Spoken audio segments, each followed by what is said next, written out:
strong craving for like a fresh bowl of strawberries on a hot summer day, or your grandmother's cherry pie, and you go to the grocery store and you go and you're headed to the grocery store and you walk in and you see this. And when you're used to seeing this, the reason you walk in and see this is because of the colony collapse disorder, and the colony collapse disorder is when bees are dying off. Okay. You may think that this situation is far-fetched, but the research that I've done it holds true. I'm assuming none of you will argue that the endangerment of honeybees isn't harmful. However, most of you do not know the severe consequences that we're facing if we don't do anything. Tonight I'm going to address the problem as well as tell you ways we can work with nature instead of against it. This problem originated when Florida State bee farmers reported a higher than usual death of the bees in fall 2006. The PBS states that the mechanisms of the colony collapse disorder is unclear to why it's happening, but some scientists have computed other theories like stress, bear mites that attack the bees, and pesticides. So now that you know the details that are associated with CCD, I'm going to tell you why you should care.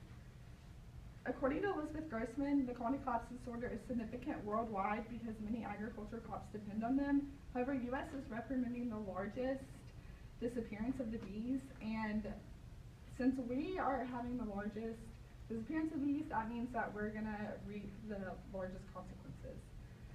One of those consequences is that the food supply will be depleted tremendously. Elizabeth Grossman, who is a bee researcher, a bee biologist, she discovered that 1 out of every 3 bites of food depend on pollinators, and bees are the supreme pollinators. So without the bees, we lose like 1/3 of our food selections.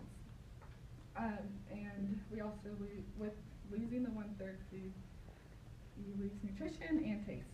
The second harm that is associated with the disorder is that an 8 to 12 billion deficit in the agriculture economy happens, and so the goods of the society cannot be met to the demand.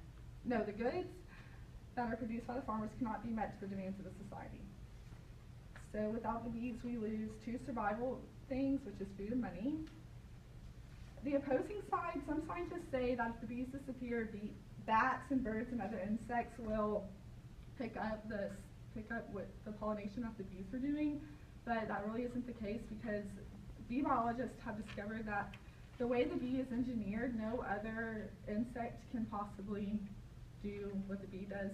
Its sight and smell is very high. So we need to defeat the honeybee collapse, because according to PBS, several factors such as viral, bacterial infections, pesticide poisonings, human interference, and mite infestations contribute to this problem known as CCD. There are practical solutions to solve it, and so I'm going to tell you how you can practically. You can go retro. You can become your own beekeeper, and you can create your own bee garden in your backyard, and you'll be adding more bee genes to the pool. So, like creating more bees will help the disappearance. Care 2, which is a website, it's a website with bee biologists who are constantly updating what's going on in the collapse and what you can do. And they said that you can plant a bee-friendly garden with certain flowers that bees are attracted to, and that creates a safer home for them. And they also have more quality of food and a healthy supply of it. If you don't have time for that, then you can simply buy local and pesticide-free foods. Care 2 states that the household items that hold pesticides are sensitive and can kill the bees.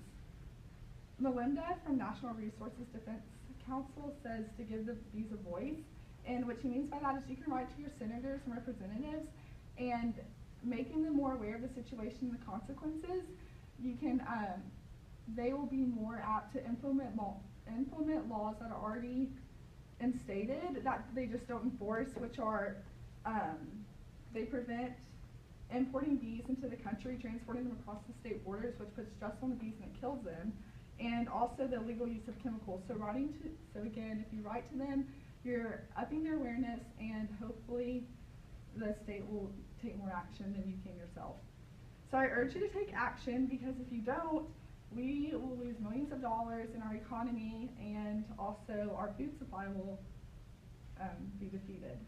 And you are qualified to help. You don't have to be a beekeeper, and if you just take part in one of these things that I've told you, you can make a difference.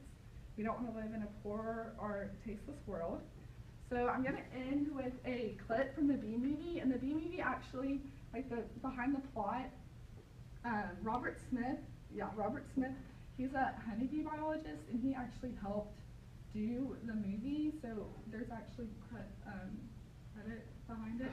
So the clip demonstrates what the world will look like without bees.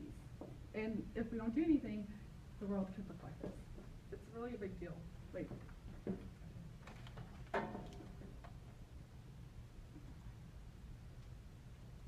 It's not doing it.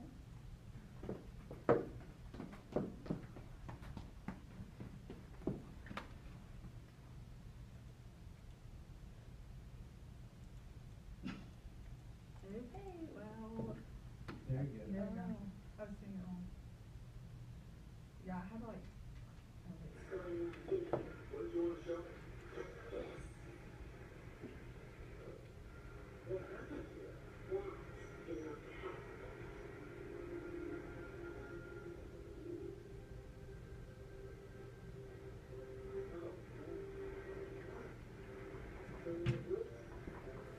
This looks pretty good, doesn't it?